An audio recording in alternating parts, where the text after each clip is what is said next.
Hey, I just wanted to share a cool story with you about my cat self-healing. I just think it's really cool. He got into a cat fight and he had a big gouge taken out of his chest, which abscessed. So I immediately freaked out because I'm like, abscess, shit, infection, shit. So I took him to the vet. The vet was like, yeah, no, we need to get that sorted. We're going to operate on him, so he'll go under.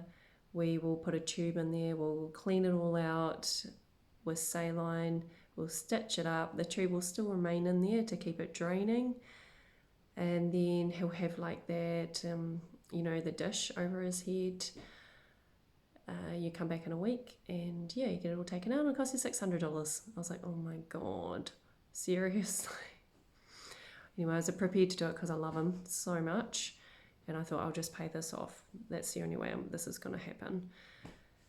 I went away and I just felt really, really uncomfortable. Something was really nagging at me, like, this isn't right. There's so many things I'm not comfortable with. One is the going under. There's also the antibiotics that would be used after, and just the idea of him having this thing sticking out of his wound for a week with a big dish, and how much that's going to really upset him, and just the trauma of him being in the vet. He was just so upset.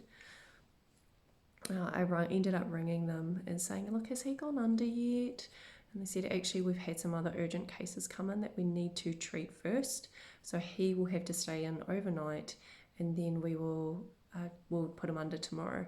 And I was like, no, I don't want him staying in there for the night. He's just going to be so freaked out. I will take him home and I'll observe him and bring him back. So I did that. I went home. Now, the next day, he was actually not too bad. He was eating grass, and I'm like, that's interesting. Like, why are you eating grass? I've heard of cats eating grass, and I remember being told it's not a good thing. They're trying to make themselves sick in their gut, but I actually think it has a cleansing effect on their gut. So yeah, he was doing that. I also gave him some coconut kefir yogurt because that's what I eat, and he really loves it. So he did have that as well, and I thought, good bacteria. If he wants it, he wants it. If he doesn't, he's not going to eat it. Did that. I think I might have given him some colloidal silver in his water, and again, if he was going to have it, he's going to have it, and he did. And now, over the next couple of days, he actually popped his abscess. He did it himself. Sorry if you're eating. I hope you're not eating while you're watching this. And then he kind of just chilled out on the bed for a good couple of days after that and just licked it and licked it and licked it and rested. Didn't really eat a lot, maybe drank a little bit of water. And it was really interesting because I was like, shit, he's not meant to be licking it. They say it'll get infected. But it didn't get infected. It actually healed. So I witnessed this healing and I was really amazed, because I was like, shit, I was going to put him through all that treatment, that trauma, as well as be, quite broke after it. And he knows how to heal himself, because cats get in fights all the time, really. And I knew this particular cat wasn't feral. It was just the neighbour's cat because we'd recently moved in. So yeah, he was fine. And I was like, shit, I think animals know what they're doing. I think they know how to heal themselves. And I looked it up, and there is a term called zoopharmacognosy, which is where animals self-medicate. So they know which, like, herbs or plants or things to take for themselves and how much in order to heal. And I was like, wow, that is so cool. And I was like, well, we're animals. Surely we can do the same thing. And I believe we can. I really do. I think that a big part of our healing choices come from our conditioning that tells us we must go to the doctor, we must go to another professional that has a certificate that tells us what is wrong with our bodies, and they will fix us. They will give us a medication, they'll tell us what to do, what's wrong, and they will sort us out. I'm not telling you not to go to doctors, by the way. I just want to put in a disclaimer there.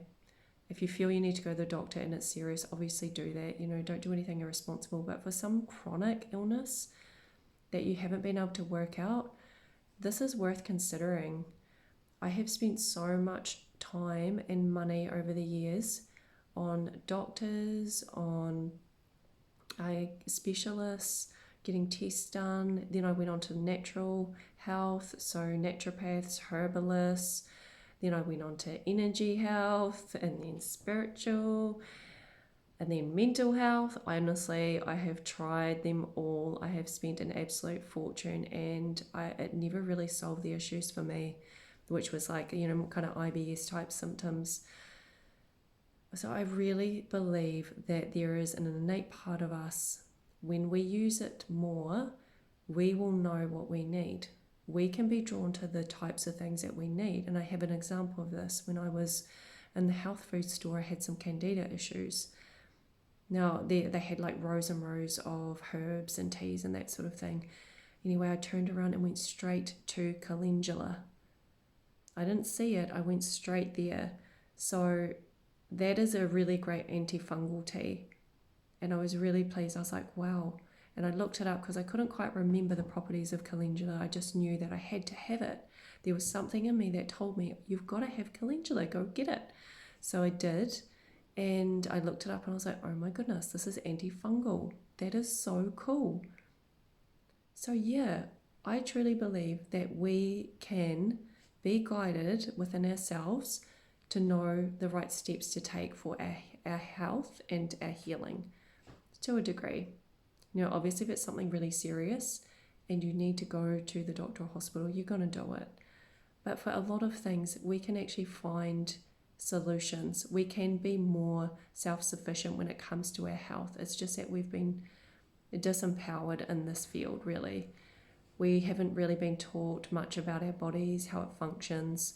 But also I believe that every person, even though we have the same parts predominantly, and the physiology, how it functions is, the same, but there's variations to it, as in like your amount of stress you've had, the environment you've been around. There's heaps of variables that affect how your particular body is operating.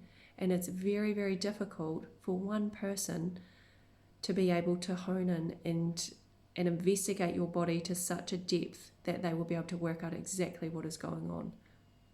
That is where we need to access this intuitive ability within us that knows what we need.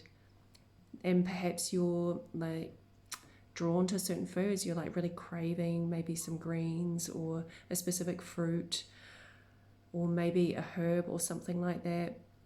And you want to really investigate that and go, I'm going to listen to that. My body's really craving that. I'm going for it.